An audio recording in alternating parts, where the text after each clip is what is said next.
Good morning, Nus Wadeezulh. We are doing another animal of the week.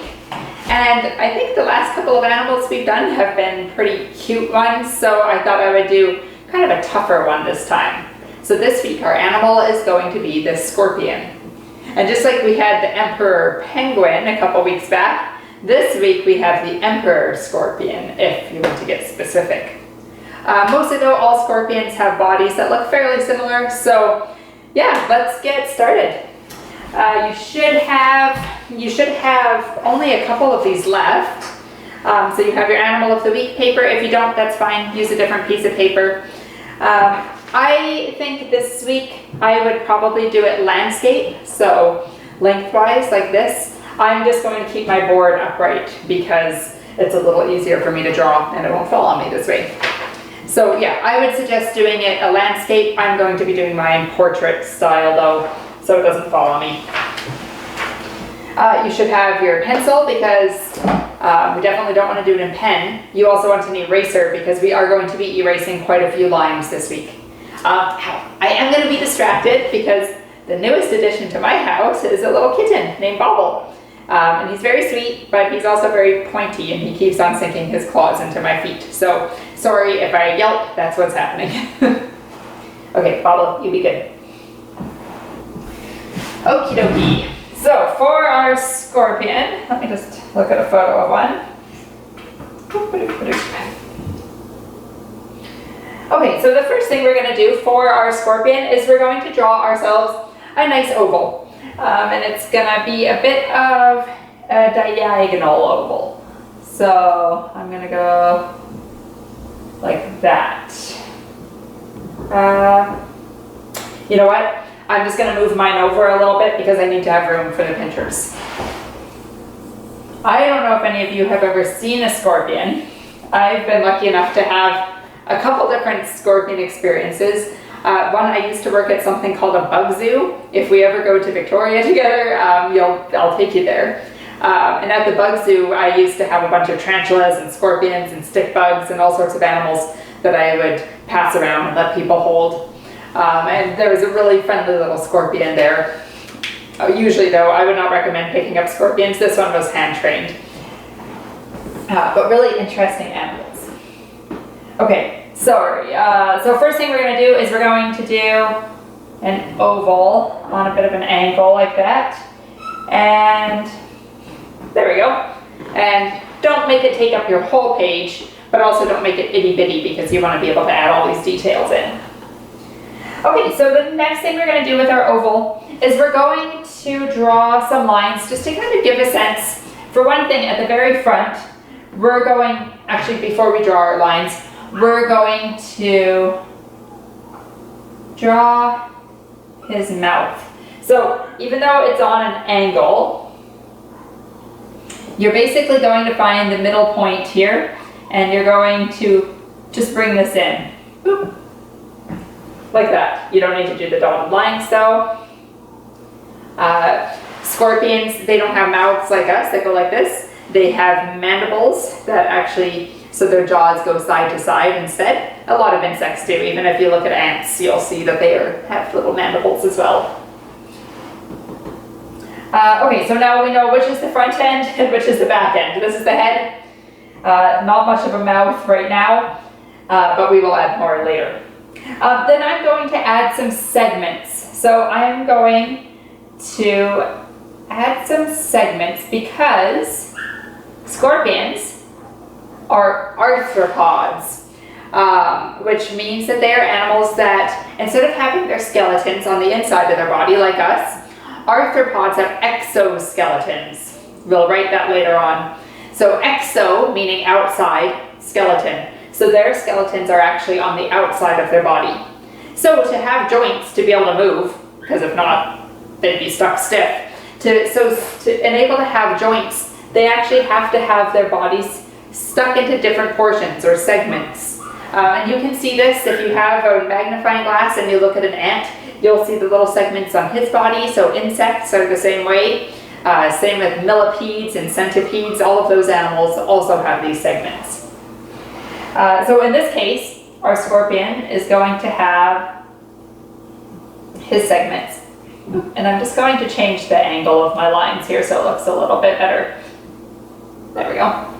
Okay, so he has some segments here. Then we're going to give him a bit more of an oval here.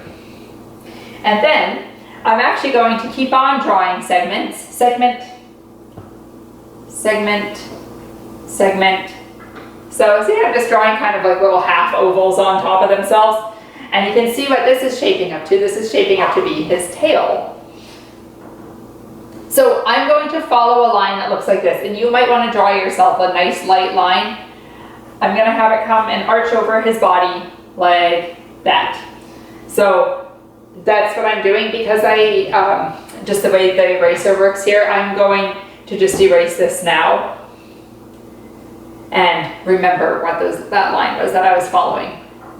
And as I go up, my segments are actually getting a little bit smaller. I don't know if you can see that, but they are. Okay, and now we get to the tip of the tail, and I think we all know what's there. It's a little sac of poison, basically, with a little needle of venom. It's called a telson, the little stinger at the end of a scorpion's tail.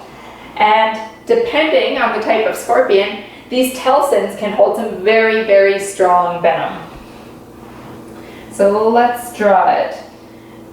When they're not actually striking, they keep their tails curved up in that really famous scorpion tail sort of look. And then when they strike, they use their telson and they catch things right over their head. They bend their tail up over their bodies.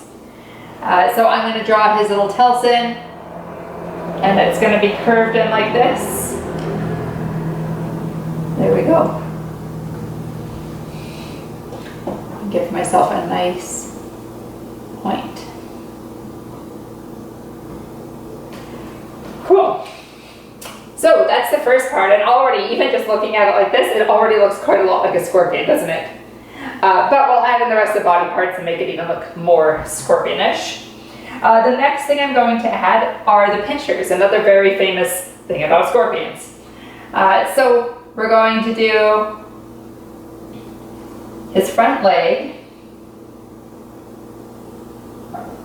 I'm going to give him a piece here, and remember, it's all about the segments. So he has a segment, and then he has a bit of a joint where it's where there's no exoskeleton. It's just kind of a rubbery piece that allows him to bend his pinchers and get lots of movement. And then I'm going to draw another segment. Boop. And then I'm going to draw a pincher. Ow, kitten attack. Okay. And like that. So I'll give you a second to catch up. So we have our first segment, then a bit of a knee joint here, then our second segment, and then the first part of his pincher, which basically just looks like an upside down leaf, doesn't it? So you can imagine drawing a leaf. That's basically what we have here.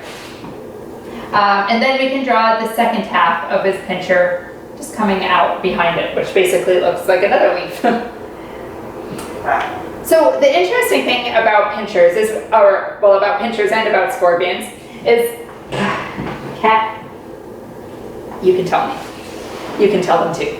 So the interesting thing about scorpions is that something like the emperor scorpion, he's the big black one that you've probably seen in movies. Movies like to use them because they look really scary because they're so big and they have these great big pinchers and this great big telson, and they look pretty dangerous. Now, these guys actually only have a sting about as strong as a bee sting, so definitely not lethal at all. And the thing about scorpions is that if you get stung by a scorpion, you actually want to be stung by the big ones, because a big scorpion has big pinchers, and he's able to rely almost entirely on those pinchers to help him grab his prey and eat it and tear it apart. So the little guys, little scorpions, just have itty bitty pinchers, which are pretty useless. So they rely on having a very, very strong venom.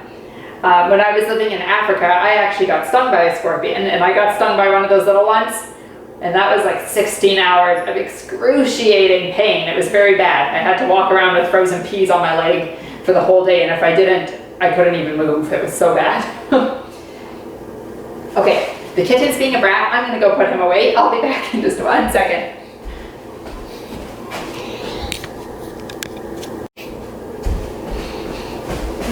I'm back, and hopefully all the skin can stay on my hands now. Okay, so we left off with our scorpion. We talked about how big pinchers means that the venom doesn't have to be that strong. Itty bitty pinchers means that the venom has a lot of punch, and that kind of venom, those scorpions can actually be poisonous to a point of being deadly. Usually though, scorpions aren't going out and looking for humans. They're not looking for trouble, just like spiders. They're usually going out looking for things like other insects. Big scorpions, like the emperor scorpion, they sometimes go after lizards or little mice as well. But for the most part, they're just going after insects. Okay, I guess we should give it another pincher. Remember, animals are symmetrical. Because this guy's at an angle, I'm going to make this pincher kind of come this way. So I'm going to do the first segment, and then I'm going to do my little knee joint. And then I'm going to do my second segment and another pincher. And actually, if I was being correct, these pinchers are able to kind of tear. The idea is that they can tear their prey up with them. So I'm actually going to show that by giving this a bit of a bumpy edge there. So better for ripping things up with. Okay. So we have our pinchers, and now we just need to move on to the legs. So scorpions are arachnids, and you can probably think of another arachnid, the most common one being a spider. And we all know how many legs spiders have, right?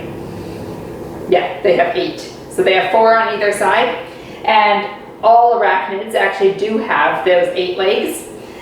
So these guys are also going to have 8 legs, and they're going to be segmented. So let's do some legs here. 1, 2, 3, 4, and then a little knee joint, knee joint, knee joint, knee joint.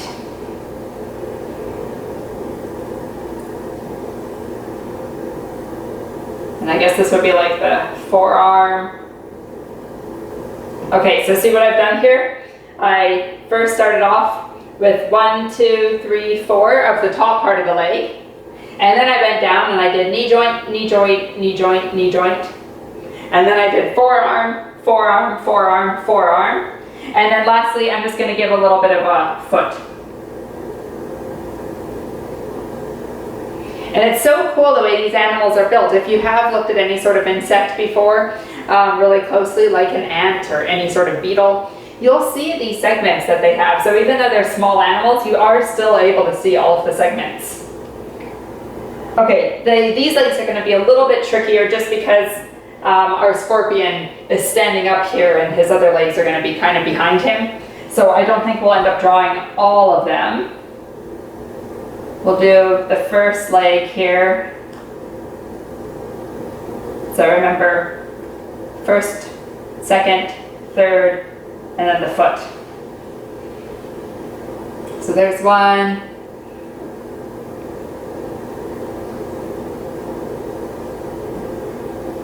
That one's going to kind of come behind. That one, we might not see much of it at all. There we go. So depending on the angle of your scorpion, I'm just going to come over to you and see if I like that. Yeah. So depending on the angle of your scorpion, you might want to play around at the position of the legs. Again, this is because he's standing up. We're looking at him at a bit of an angle here. So these legs would be tucked behind his body usually. And that's part of learning how to draw, right?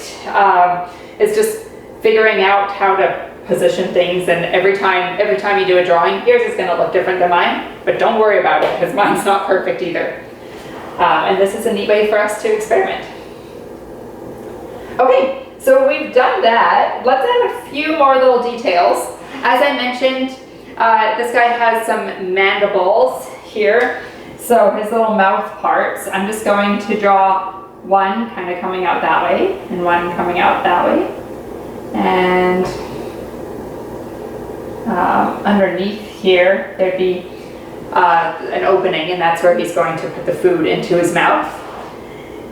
We're also going to add just kind of like this.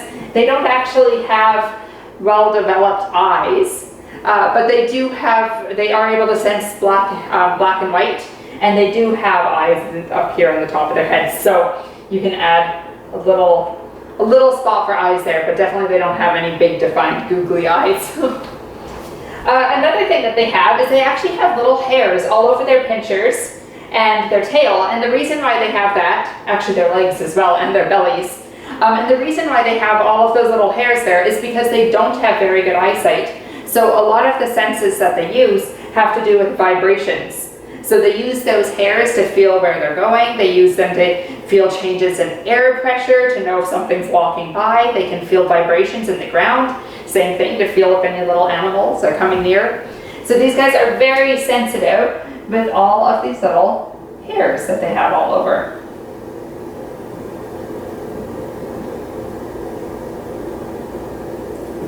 Kind of looks a little bit like a cactus now, but you'll just have to take my word for it. He's a scorpion. And when I'm doing hairs, I try to not do them. If you think about nature, lots of times it kind of is more random, isn't it? So I don't do all my hairs exactly in a line. I kind of like to scatter them about because it just makes it look a little bit more natural. So those are all those sensory hairs. He'd also have some around his mouth. He would also have some on his tail.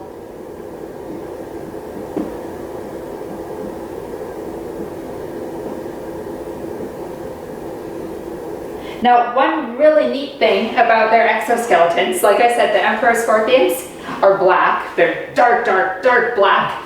And at nighttime, the really cool thing about them is you can actually find them by shining a black light. So that's one of the things I want you to do is when you're looking up information on scorpions later, I want you to see if you can look up the word black light. Black. And then light. Light is one of those verbs with the GH to make that I sound. So black light. If you look up scorpions and then also black light, I want you to look that up and see if you can see some images. And I want you to try to tell me what color the scorpions show up as if you shine them under a black light, because it's very cool. Okay, you don't need to write that on your paper though. So that could maybe be one of your fun facts for the back side of your page. Okay, that is pretty much our scorpion. That was actually pretty fast. Let's give them a bit of a habitat though. These guys, scorpions live all around the world in warmer parts. So that's why we don't have them up here, is that it's just not warm enough. It gets so cold in the winter. These guys have a fair bit of moisture in their bodies, and if they lived here during the cold season, they would just end up freezing and dying. But in warmer parts of North America, farther south in the desert, lots of scorpions. Like I said, when I was living in Africa, I was living on a savanna, and there was also lots of scorpions there. Every morning I'd have to shake my shoes out, and if I didn't, I might get stung by a scorpion. One time when I was cooking food, I actually even stepped right on a scorpion with my bare foot. But luckily my calluses were so thick because I had been walking around barefoot for a whole year. The scorpion was trying to sting me, but he couldn't get in through my calluses. So that's kind of gross, but also pretty cool. Anyways, these guys are going to be living in warm areas, often deserts or like kind of leafy forests, but places that are really, really warm. So I don't know what kind of, maybe we should go desert. We haven't done a desert yet. So in that case, maybe I'll draw myself some cactuses here. Okay, now my cactus definitely looks a lot like my little hairy pinchers. You can kind of decorate as you see fit, but let's give ourselves a nice habitat. Again, you don't have to copy mine. If you want to go look up more information on the scorpion and copy a habitat that you see him in, that's fine too. But if you want to copy along with me, cool. I'm gonna do some maybe sand dunes off here in the distance. And maybe over here, I'll put a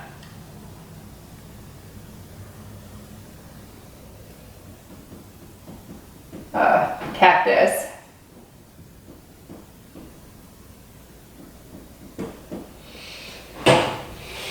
Yeah, so feel free to do whatever you like. Remember, these guys like to eat insects, or in the case of the emperor scorpion, if he's an emperor scorpion, then you're going to color him black, and he could also even be eating a mouse or a lizard, so up to you.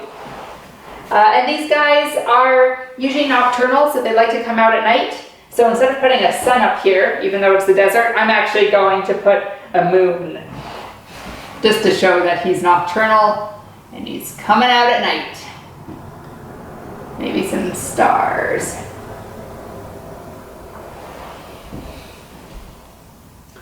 Cool. So that's a scorpion. I'm just going to pause this for a second, and when I come back, we will flip this around and talk about our facts.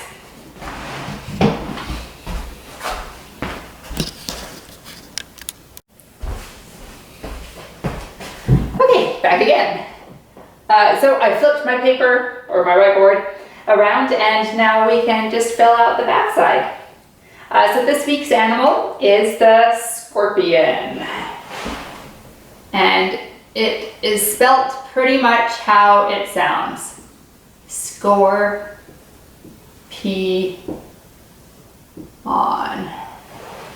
It is a kind of, so we could say a couple things here. We talked about how it's an arthropod, meaning it has a segmented body, but lots of things are arthropods, right? So we have millipedes and centipedes and insects. So specifically, the scorpion is a kind of arachnid, so it's a cousin of the spider or the tarantula. So let's use the word arachnid. It's a nice one for us to learn. And now the k sound in arachnid is kind of like the k sound in the word school. So it's actually made with a CH. Arachnid. So that's just like a spider.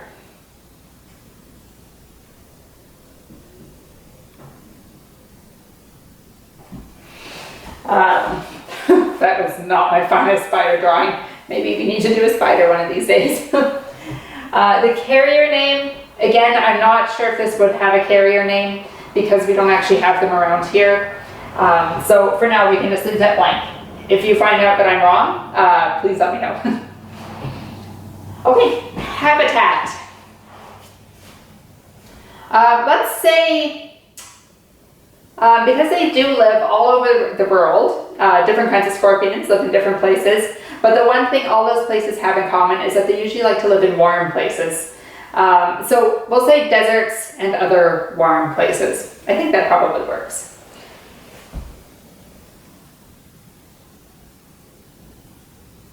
Deserts. So the word deserts just has one S here, deserts. And if you're saying dessert, like ice cream or cake, then you're going to have two S's. Kind of like you want 2 helpings of cake, so you put 2 S's in your dessert. Okay, so they live in deserts.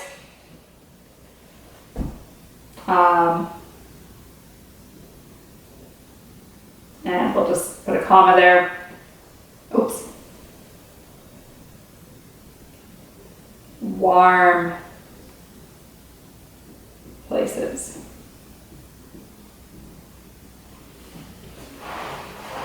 Okay, good. So I'll give you a second there.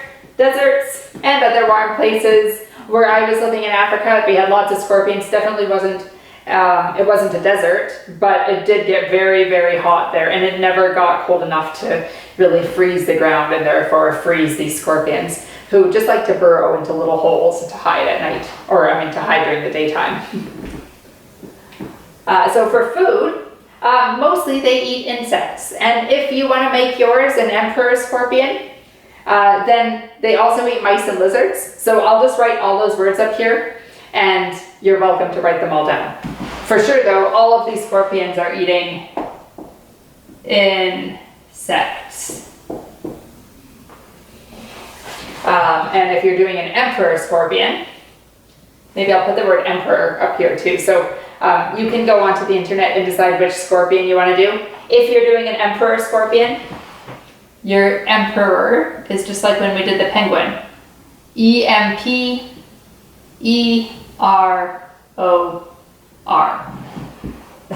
That's very messy, I'm sorry. So again, that's E-M-P-E-R-O-R, emperor. And if it is an emperor scorpion that you're doing, then he also can eat mice, lizards,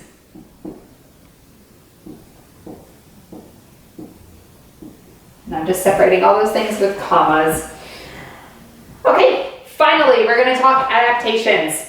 Adaptations are things that either an animal has on its body, characteristics, or it can be behaviors, things that it does to help it survive in the environment that it lives in.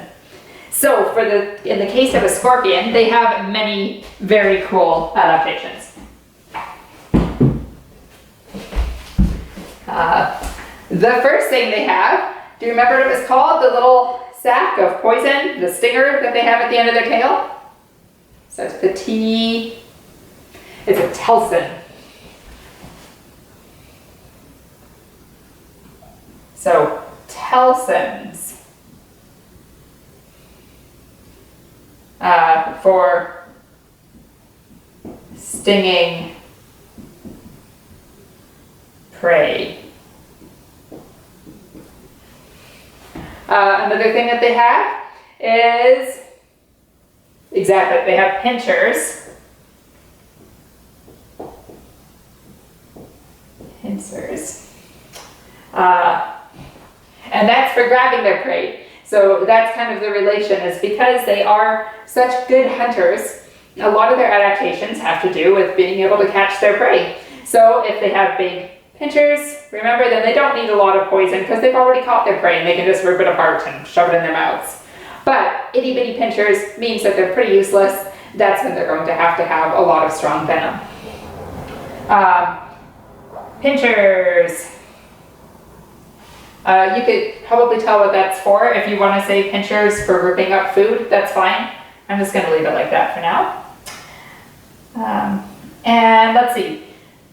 Lots of other adaptations that they have. You could talk about how they have the exoskeletons to protect their bodies. Once a year, typically, they molt their exoskeletons, meaning they actually shed right out of their skin. They climb out of it like pajamas, and then they're all soft and gummy, and it takes them a couple of days to be able to grow back their next layer of exoskeleton and have it harden to protect them. So during those days, they're really scared and vulnerable, and they just kind of go into hiding. Yeah, what a crazy adaptation. Imagine if your skin starts to get a bit old and you don't like it anymore, you can just unzip it and climb out. Other things that they have, we talked about how they have little hairs for sensing vibrations. And since some of us did a sound unit before and we talked about the way animals hear, I think that's worth mentioning. So, little hairs for feeling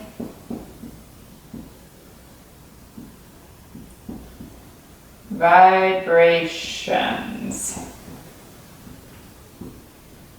Okay, I'll give you a second to get that done. Remember, at any point, I go through this pretty fast, but you can always pause it to get the writing done. Okay, so we have our 3 adaptations, perfect. And now the rest is up to you. So remember, this is the part where you can go and you can either find videos, make sure that you're checking them and you think that they are coming from a reliable source though, because scorpions, I'm pretty sure there's going to be a lot of videos out there that are telling you stuff that is kind of nonsense. So just be on the lookout. So you can find videos, you can go onto National Geographic for kids and find facts about them there. Lots of zoos sometimes will have really cool informative things. The San Diego Zoo, if you go onto their site, they'll also talk about all sorts of different animals and give a bunch of really cool facts out. Oh, I guess the camera decided I was done. Okay, so I was just saying, I know lots of you like to watch videos, so if that's totally fine. National Geographic also has a lot of really cool, informative videos out there. So feel free to look up some facts and come up with your own. And remember, one of them is I want you to tell me what color they turn when you put a scorpion under a black light. In fact, I'll start that sentence for you.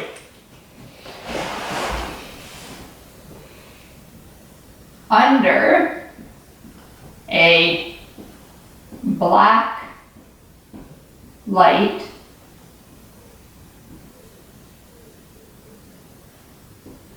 scorpions glow. What color? Okay, so that's your job, is to go check out some cool facts about scorpions. I have been so impressed whenever I see drawings that you guys have been doing. So impressed with you guys, you know that. And guess what? You're almost done. I think next week is our last animal. And yeah, I'm so proud of you all. Thank you so much for everyone who has been going and doing these every week. So cool. And I can't wait to see them. Okay, well, have fun with this and have a great week, and I'll talk to you again next time. Bye-bye.